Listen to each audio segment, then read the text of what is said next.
What is good, everyone? I'm Forrest Walker, and hello from Minsk, Belarus. So for this video, I wanted to cover some photos from Minsk and Belarus, not made by me, but made by more local photographers, share some different work that I found online from my research, and also cover one of the more well-known photographers from Belarus. And what inspired this video really was when I was covering all the major city work. Before each city, I would always do a lot of different research to get kind of a feel for the city and get ready for it. I did cover a little bit of what I would do beforehand on my first approach video on Minsk. I'll leave a link below, but that covered a little bit of it. But one of the other things I would always do towards the end of my research is I would find any photos from that city, around that city. I would really search for the most quality photography work I could find in that city, in that country, just to get more inspired. It wasn't really so much for research, more just for photo inspiration, get kind of a look at the place, and also to find some of the best photographers from the area too. Now, it did actually supply some help too, because sometimes I would spot different places that I never would have found by researching online, or probably wouldn't have found exploring the city. And since I had done the research on Minsk and found some great photos from here and some great photographers from here, I thought, why not put that together and share what I had found, especially since Minsk, a lot of people aren't too familiar with photography from here. When it came to searching for it, it was actually pretty difficult to find a lot of great work, but I was able to find some. One big thing though, it was kind of a bummer, because before, when I was working on the major city work, one of my go-to places was the Magnum archive. You used to be able to go on there and just go to the Magnum archive, search by the city name, and then you would just get pages of photos made by Magnum photographers, and it would just go in the archive. And some cities wouldn't have too much, but some cities would just have pages and pages. But no matter where I went, I was always able to find some work. And there was a few places where you couldn't really find anything online, but if you went to Magnum, you would at least find something there. But unfortunately, they stopped allowing that. Now it's reserved for licensing and assignment clients only, which is really unfortunate. And yeah, I was pretty disappointed to find that out, but it meant that I just had to work harder to find photos. But I was able to find some stuff for you. So I thought, why not share that? So we're gonna go into my computer here. I put together a slideshow. I'll share some details while we go through the photos. I have kind of a variety of photos that I found here, mostly from local photographers, some from Magnum photographers that visited here. Then I also have a project that was done on the Chernobyl zone in Belarus by a Magnum photographer, I believe Paul Fusco. And then we'll get into a photographer here that's, from my research, it seemed like he was maybe the most well-known photographer from Belarus. His name is Sergei Brushko. And some of his best-known work was right around the transition period from the Soviet Union into an independent country. So there's a lot of great photography from him. I put together quite a few photos to share of his. One of the fun things to see and look at his photos from back then is I can recognize a lot of the different spots there now. And of course, they've changed in some ways, but in other ways they haven't. And that was always one of the more interesting things. And one of the big reasons that I photograph major cities too is so I could share that. By photographing these major cities, you have these different areas, be it like a monument or buildings, that are really recognizable to people, especially if they're from that city or that country. And then as time passes, you can really recognize that and you get that kind of nostalgic feel. But it's really interesting to see the same settings, but back in time. So we'll share some of that. And if you've been watching my other videos, you've definitely seen some of these spots too. And we're just going to be going back in time though with this. So it should be fun. And then after we go into that, we're actually going to go into my computer to do that. And I'm going to share some other details as I kind of narrate the different photos. After I'm done sharing those photos, we'll come back out, and I just have a couple details on some upcoming videos to expect here. I think I have 2 more from Minsk, and then I'll be out of here, but I'll share a little bit about that. But for now, let's get into my computer and look through these photos. So starting off here, we have a photo by a photographer named Andrei, and from now on, I'm not going to even try to attempt some of these names here, but I will put them below. I just don't want to butcher them because I don't speak Russian. The photo here is taken at October Square, which is one of the main squares in Minsk, and a square that I spent a lot of time in.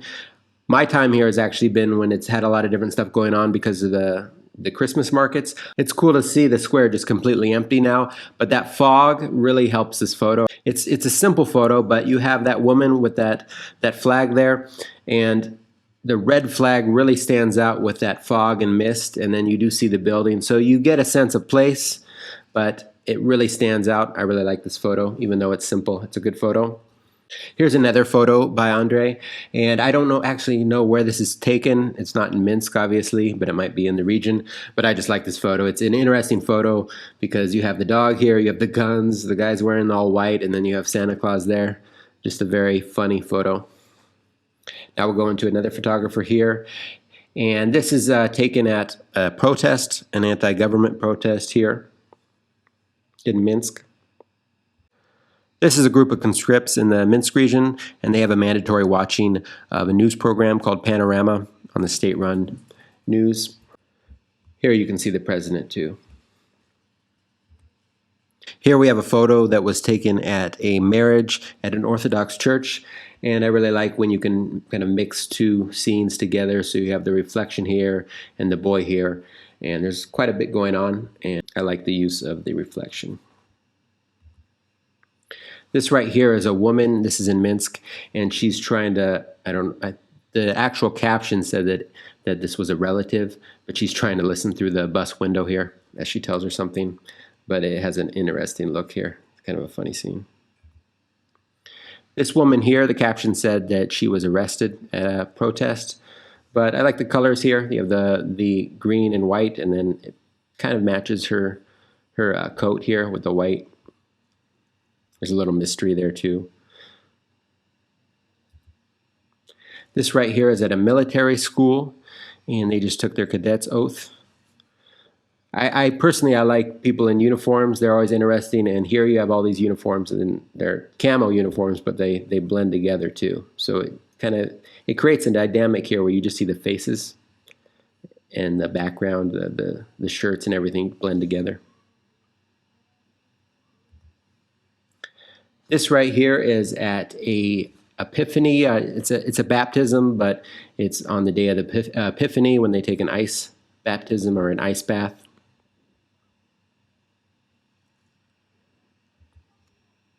Okay, now we go into some Magnum photographers that took some photos here. And this one right here is by one of my favorite photographers, actually, by the name of Georgy Pinkasov. And he has a very unique style. He's really good at using light and colors, and definitely someone I would recommend checking out his work. At some point, I'm sure I'll make a video just focusing on him because he's been one of my favorite photographers for a while. He has his own style, and it's beautiful. It's almost like painting some of his work. But this one right here is in Minsk. Right here is it's more about just the visual, and you have the light here, you have the people, they're wearing those hats. It's just a really good photo with the shadows. It's beautiful. Here's another photo by him. It looks like it's in a local home here, but you have nice colors here, the clothing, the carpet on the wall, the drapes. It's a nice photo holding a cat there, looks like. This right here is by Rafał Milach. And this is he's a Polish photographer, and he's a Magnum photographer too. He's a newer Magnum photographer. I believe he's associate now though. But this photo was actually taken at a Best Couple in Love contest, and these were the winners. So knowing the background is kind of funny too, but I like this photo because of the colors here, the background of the pinkish with their hair here, and then you have a little bit of mystery, a little bit of illusion how the heads kind of blend together there and their arms around each other. These are the type of photos that I actually like quite a bit, even though they're kind of simple, but at the same time complex, and they're interesting. They're a little bit off, dynamic. I like them quite a bit. Okay, now we're going to go into another Magnum photographer's work by the name of Paul Fusco. He's an American photographer. Unfortunately, he did pass away last year. Paul Fusco went to Belarus, and he focused on a project that became a book called Chernobyl Legacy, and it focused on the Chernobyl nuclear power plant, the effects of it.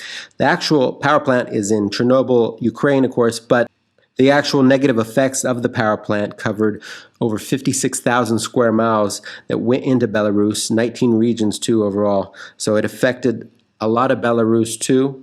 And he focused on some of the consequences, which were mostly people and children that were unborn. And he went to different relocation areas. He went to some of the villages too, but he also went to Minsk to an asylum, the Novinky asylum in Minsk, and then he went to a village called Maysky village. But I selected a few photos here. Now I didn't want to get, some of the photos are pretty hard to take, so I didn't want to show you the more extreme photos, but here you have one in the Maysky village here And this is a nice photo. They get a little, once he goes into the actual asylum where they take care of the really bad effects, it gets kind of brutal to take. But here, this is a beautiful photo here in the Maysky village too. So now we're in the asylum, and again, it was mostly children that were really affected. They had different deformities, problems, cancer, things like that.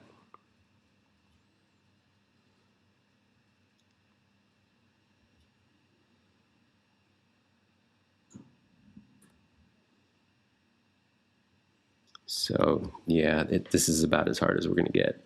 But if you do want to check out that work, you can go on the Magnum website and check it out, or just search by it, Chernobyl Legacy or Paul Fusco. And if you really want to see the whole project, it's a powerful project. And the next photographer we're going into actually covered quite a bit of the Chernobyl consequences too. But this is a man by the name of Sergei Brushko. Now, there's not that many well-known photographers from Belarus, but he's definitely one of the most well-known if you search for it.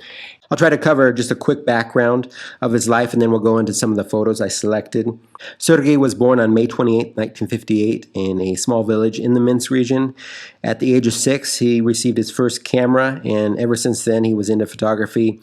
Even in the village, he would make money shooting different village holidays.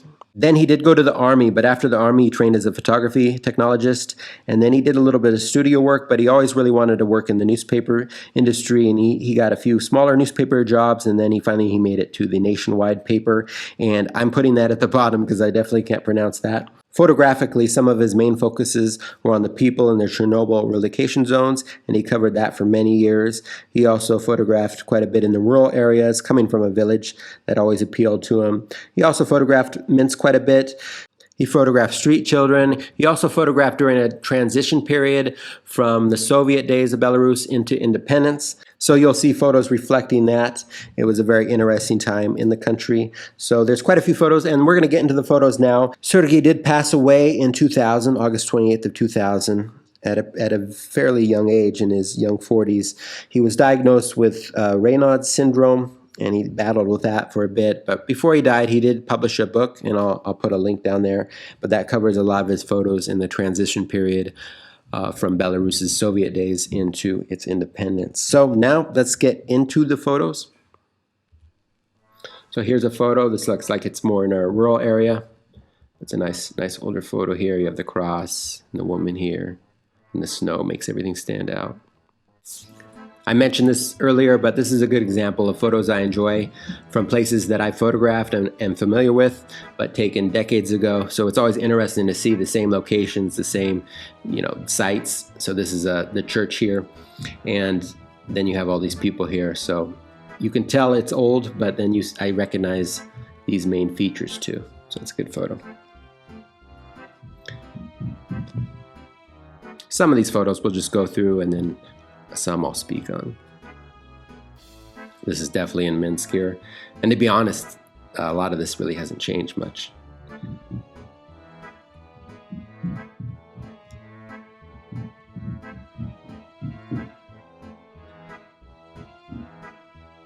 This looks like it's just outside of Minsk there.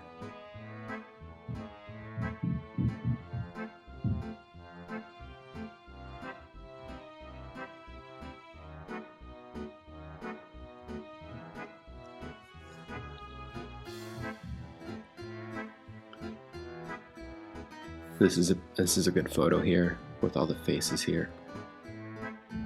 And then you have the hammer and sickle there. And the smaller portraits here.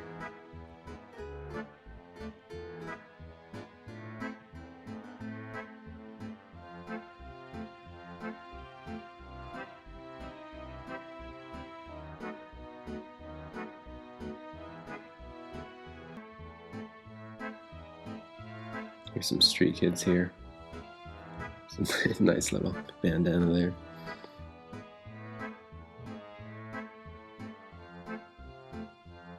This is a photo that is the snow makes the photo work. It makes everything stand out. And then you have a little bit of life there. Here's the president again.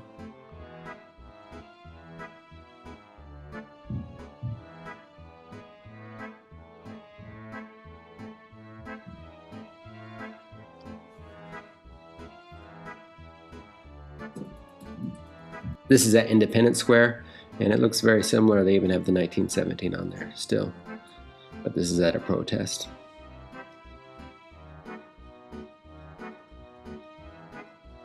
And there's the Lenin statue that if you've watched my other videos, you've already seen.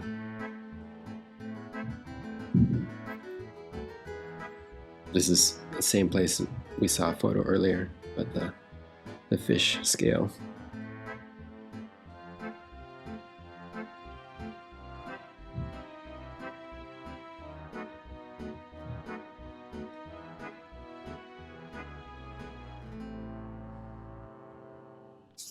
So that's a selection of some of his work that I enjoy, but he has many more photos, so I do recommend. I have a link below, but check his work out. This is him in his later years, shortly before he passed. But that's covering Sergei Brushko. I hope you enjoyed that. So now we're going to get back out of my computer, and I'll share a few more details on upcoming videos. All right, so I hope you enjoyed looking through those photos and got to see a variety of perspectives of Minsk and Belarus, and got to see a little bit from the past too, especially from Sergei Brushko. So for upcoming videos, I have a couple more Minsk-related videos planned. One will be one more photo walk talk. We're going to cover Christmas markets. It's also going to cover a little bit of shooting at night. Now, I don't shoot flash, so we're going to be focusing more on using the artificial light. And since it's Christmas markets, we have plenty of that. So we're going to cover that. And then after that, I'll probably do one more overview of Minsk. And in between that, we'll do something non-Minsk related since the year just ended not too long ago. I'll do somewhat of a photo recap of 2020. I'll get more into that because, of course, 2020 was not the best of years, but I did take some photos, so I'll share some of that. But up next, I think I'll release the photo walk talk on Christmas markets because it's already finished. And in addition to sharing the different photos and going over the photos like you've seen in other photo walk talks, I'll also share a little bit about the Christmas market here in Minsk. There's actually a few Christmas markets. I focused on one specifically, but I share details on the others too and some photos from them. So that's what's coming up next. And if you liked any of the photographers I went over today and shared, I have put their names below and any links if they have any, so check them out. But thanks for watching, and I'll see you next week. Cheers.